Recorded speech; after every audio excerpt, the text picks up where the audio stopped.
اس نے پھول کو مسا لگا اور چلا گیا. ہماری بیٹیاں ہیں, ہماری قوم کی لڑکیاں ہیں. یہ میرے بھائیوں اس سے زیادہ درد بڑا پیغام اور قوم پر مطلب ہے اور کیا مطلب ہے. یہ تصور کرو, ہم تصور کریں. کیا یہ عبادت کے موقع میں شامل نہیں ہے؟ کیا پردہ عبادت نہیں ہے؟ کیا آپ اپنی بیٹیوں کے ذمہ دار نہیں ہیں؟ نیت کیا ہے آپ کی؟ کیوں آپ کی بیٹی 10 سال سے بڑی ہے, 16 سال 17 سال کی, کیوں دوپٹہ اوڑھ کر جا رہی ہے؟ کیوں نہیں نقاب پہنتی ہے؟ یہ اسلام اور مسلمان اپنے آپ کو کہلاتے ہو تو یہ پرچونی کی دکان نہیں ہے. جو سمجھ میں آئے وہ لے لو, جو سمجھ میں آئے چھوڑ دو. بتاؤ کیا یہ حدیث نہیں ہے؟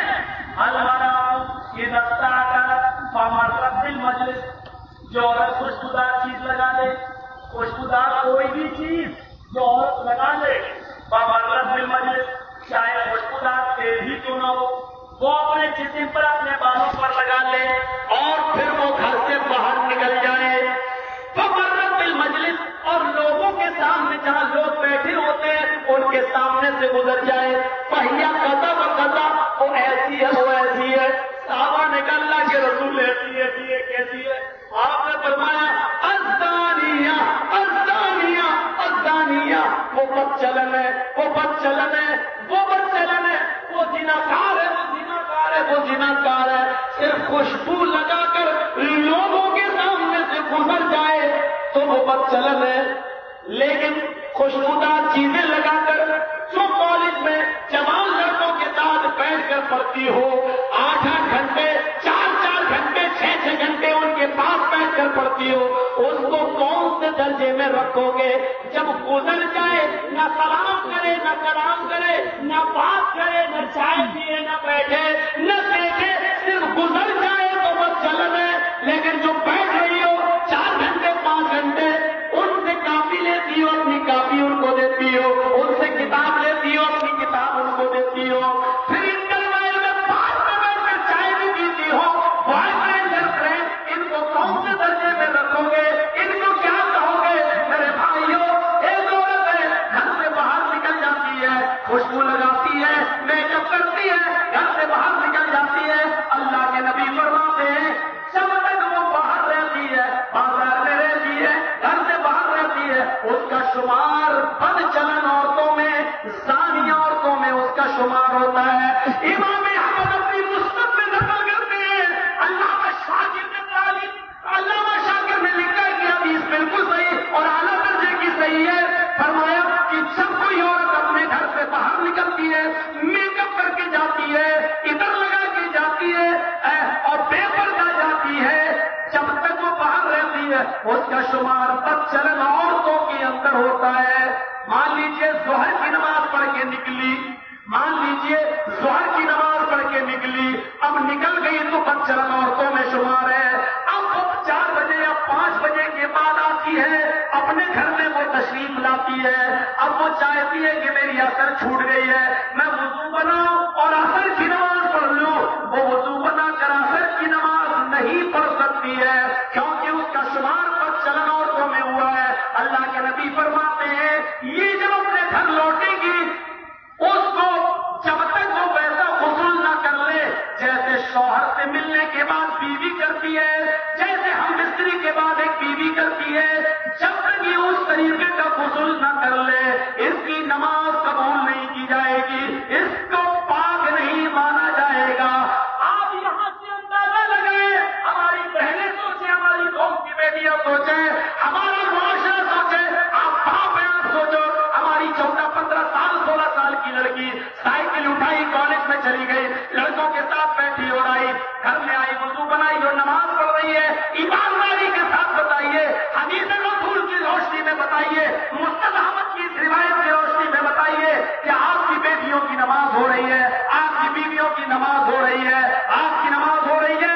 ذرا تصور کریں, ہم سوچیں تو صحیح, کیسے آج ہم حدیثوں پر بلڈوزر چلا رہے ہیں, کیسے آج ہم حدیث رسول کا مذاق اڑا رہے ہیں.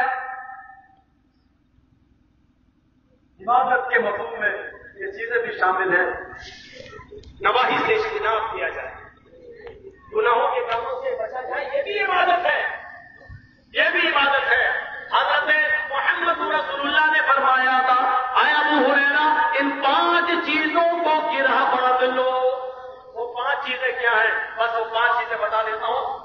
نہیں چل پا رہا ہوں آگے. ذرا غور کیجیے, 5 چیزیں بڑی پیاری ہے, 5 چیزیں فرمایا. آیا ابو ہریرہ, اگر سب سے بڑے عبادت گزار بننا چاہتے ہو تو پہلا کام کیا ہے؟ اتق المحارم تکن اعبد الناس. جتنے بھی حرام کام ہیں ان سب کو چھوڑ دو, سب سے بڑے عبادت گزار بن جاؤ گے. نماز بھی پڑھو, سود بیاج بھی کھاؤ, عبادت گزار نہیں ہو سکتے. نماز بھی پڑھو اور آپ کی بیٹی بے پردہ بھی گھومے, آپ عبادت گزار نہیں ہے. نماز بھی پڑھو, آپ اپنی بیٹی سے بیوی سے پردہ نہ کراؤ, آپ عبادت گزار نہیں ہے. اتق المحارم تکن اعبد الناس. سب سے بڑا عبادت گزار وہی ہوگا جو سب سے زیادہ حرام کاموں سے بچے گا. حرام کاموں سے جتنا بچو گے اتنا بڑا عبادت گزار. پہلی چیز. دوسری چیز, وَارْضِ بِمَا قَسَمَ اللَّهُ لَكَ تَكُنْ أَغْنَى النَّاسِ.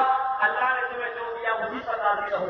اللہ نے جو دیا, مولانا جدید کے بعد یہ گھڑی, آپ کی گھڑی دیکھی ماشاء اللہ بہت خوبصورت ہے, آپ یہ دے دیجیے مجھے, بہت اچھی ہے. آپ کو اتنا پیسے والے آپ کو, اور اس میں دینی جائز تو ہے, وہ دے رہا ہے, ہم دے رہے ہیں, جائز ہے. لیکن اللہ کے رسول فرماتے ہیں اگر تمہیں سب سے بڑا امیر بننا ہے, سب سے بڑا دولت مند بننا ہے, تو اللہ نے تمہیں جو دیا اسی پر خوش رہو, کسی کے سامنے ہاتھ مت پھیلاؤ. دنیا کے سب سے بڑے غنی انسان, امیر انسان بن جاؤ گے, دنیا کے سب سے بڑے دولت مند انسان بن جاؤ گے. 2 چیزیں, 5 چیزیں سمجھو. کسی کو بھی کھڑا کر کے 5 کو پوچھ سکتا ہوں کیا ہے, کسی کو بھی کھڑا کر سکتا ہوں میں بیچ میں سے, آگے پیچھے سے. 5 چیزیں یاد رکھنا. پہلی چیز, اتق المحارم تکن اعبد الناس. حرام کام چھوڑ دو, عبادت گزار بن جاؤ گے.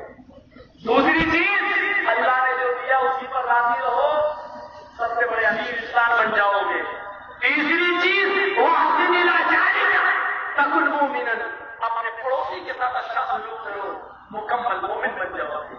یعنی آپ کا پڑوسی بھوکا ہے اور آپ تہجد کی نماز پڑھ رہے ہیں, آپ مومن نہیں ہیں جب تک آپ اپنے پڑوسی کے ساتھ اچھا سلوک نہیں کریں گے. آپ کو معلوم ہے اللہ کے نبی کے زمانے میں اپنا مکان بیچ رہے تھے, تو مکان کی قیمت تھی 10,000 درہم. 10,000 درہم. لیکن جب انہوں نے بیچنا شروع کیا تو کہنے لگے 20,000 درہم. لوگوں نے کہا یار تمہاری گھر کی قیمت تو 10,000 ہے اور تم 20,000 لگا رہے ہو, وہ بھاؤ تو ہوتا نہیں تھا. 10,000 کا قیمت ہے تو 20,000 کیوں مانگ رہے ہو؟ اس نے کہا 10,000 تو میں مکان کا مانگ رہا ہوں اور 10,000 میں پڑوسی کا مانگ رہا ہوں. پڑوسی بھی بکتا ہے. اب دیکھو پڑوسی سے فائدے بہت ہیں, جو فائدے مجھے کپور آتا ہے میں کچھ ہوں. جب تک کپور آئے تو قبرستان پہ نظر ڈال لیا کرو. آج جو کپڑے تم پہنے ہو, آج جو پیسے تمہارے پاس ہے, آج جو دولت کے مالک تم ہو, تم سے اچھے کپڑے پہننے والے, تم سے اچھا چشمہ لگانے والے, تم سے اچھے عزت والے, تم سے اچھے شرافت والے, تم سے اچھے عہدے والے, تم سے اچھے پیسے والے, ساہوکار, عزت میں, شہرت میں, دولت میں, تم سے بھی اچھے اچھے لوگ اس قبرستان کے اندر, قبر کے اندر آرام کر رہے ہیں, قبر کے اندر سو رہے ہیں. جب تمہیں اچھے کپڑے پہننے کے بعد دل میں تھوڑا سا ملال آئے کہ دیکھو میرے جسم میں تو اچھا کپڑا ہے, آج مجھ سے اچھا کوئی نہیں لگ رہا ہے, قبرستان میں نظر دوڑا لیا کرو. تم سے بھی اچھے پیسوں میں, دولت میں, شہرت میں, عزت میں, تم سے بھی اچھے لوگ قبرستان کے اندر آرام کر رہے ہیں, سو رہے ہیں. ان کی طرف نظر ڈال لیا کرو, ایک نظر ان کے بارے میں سوچ لیا کرو. یہ 5 چیزیں تم اپنا لو. عبادت کے لیے روح ہے یہ 5 چیزیں. تو میرے بھائیوں, یہ چند بنیادی باتیں میں نے 2 گھنٹے کے پروگرام میں آپ کے سامنے رکھی ہے. اب میں اپنی بات کو ختم کرتا ہوں اس دعا کے ساتھ کہ اللہ تعالیٰ ہم جميع مسلمانوں کو ایک پلیٹ فارم پہ قائم فرما دے, عبادت کی روح نیت ہمارے اندر صحیح پیدا فرما دے, اور اجتماعات اور عبادت خالصتاً ہمیں اللہ کے لیے کرنے کی توفیق عطا فرما. جب تک تو ہمیں زندہ اسلام میں رکھنا, اور جب ہمارا خاتمہ ہو تو ایمان پر خاتمہ فرمانا. وما علینا الا البلاغ المبین, وآخر دعوانا الحمد للہ رب العالمین. السلام علیکم ورحمۃ اللہ وبرکاتہ.